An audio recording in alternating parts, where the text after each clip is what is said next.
Aidan Morrison's done a lot of detailed work on this. We'll hear more from him and speak to him continually on this as he works for the Centre for Independent Studies. But if people want to Google his name and these issues, they can find a 1-hour YouTube presentation where he goes through all of this in some detail for all the anyone who wants to really drill into it. I want to go on to the government's performance overall, Caroline, and a lot of focus on Newspoll today. Now, I always make promises. I don't want to focus on polls so far out from elections. They don't really matter, but they give us a bit of a test of where people's sentiment is towards the government. Now, in real terms, he hasn't gone backwards since the election at all. But what happened was in the last year and a half, he soared very, very high, and he's come back to the pack in recent months, losing the Voice referendum, letting a whole bunch of non-citizen criminals out into the public, being overseas a lot. How do you reckon he finishes the year up, Caroline?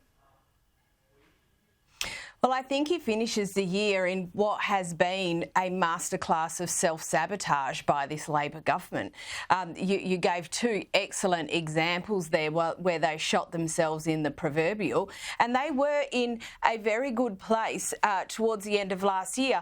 The other polling that is interesting is the polling that was in the AFR today, where it actually looks at issues, and we see how far back the government has come in relation to managing the economy. Now that migration and refugees has become an issue, how far they've gone back in that polling, how far they don't think that, the government is dealing with cost of living issues. And when you actually look at those issues and the movement over the last 12 months, that's actually the most instructive part, because the government hasn't done the things that they said they were going to do. And as far as the economy is concerned, they've just been commentating about it, telling us about it, but they can't do anything about it, except that then Treasurer Jim Chalmers today came out and told us what a great job he'd done, which actually is just the economy kind of managing to limp across the line. We saw pretty average GDP figures a couple of weeks ago, in spite of this government and not because of it. Yeah, Chalmers is hilarious. He has been just a spectator on the economy. He says, don't criticise me for lack of reform. And he pointed to a tax increase. Tax increases, my man, are never an economic reform. They are always a regression. But let's just have a quick look at what Albo had to say about this today. Prime Minister, how will you regain your mojo? What we're doing is continuing to roll out our plan for a better future, our plan that we're elected with. You're going to shrug off the fact that your own personal approval rating has dipped? Well, during an inflation issue that has affected the entire globe, there was obviously going to be pressure on the economy. You got to love that, Gemma. He's suffering in the polls because of global inflation. What about the fact that he promised to get our electricity prices down, to get the cost of living down and do all sorts of other things, and he's been completely exposed on those? I had a conversation with a client today, pretty seasoned person, been around, run a bunch of businesses, would describe themselves as a swinging voter, and that person said what we just saw in Mr Albanese, I think, is that the problem with this government is twofold. They take the electorate for a bunch of mugs. That what kind of answer was that? That was a word salad of flim-flammy, and I'm in public relations, and that was PR spin on speed.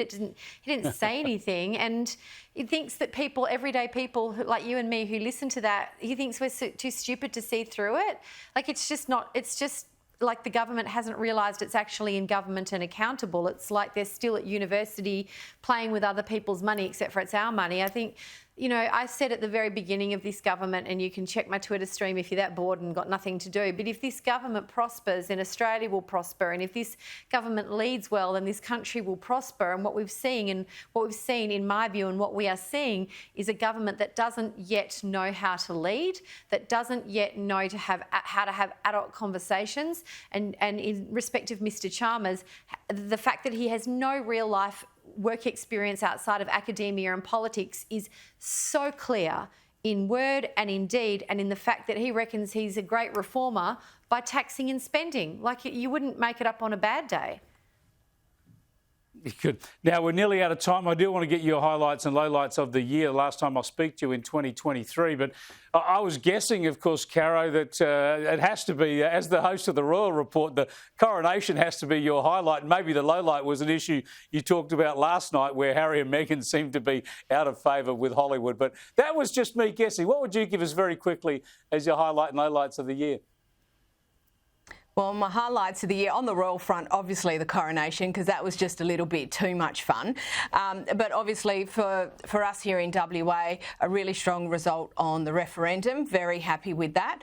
And I think the lowlight has been, you know, so much of the angst post October 7 that we're seeing here in Australia. And I think that, you know, yeah, we are a melting pot country, but, you know, everyone who comes here, you really need to leave your regional prejudices at home. Yeah, great point. Gemma, yours? The low light, absolutely. October 7, the heartbreaking, tragic savagery of that day and the domino effect and the unveiling of Australia's problem with anti-Semitism in, as it seems, all levels of society. That is a base level I never thought I would see. A highlight, actually, Chris, one of the highlights was seeing the Kathleen Folbig verdict overturned and seeing that woman walk free after so many years behind bars. That was just an extraordinary moment. Yeah, absolutely extraordinary. You just can't imagine being in her shoes.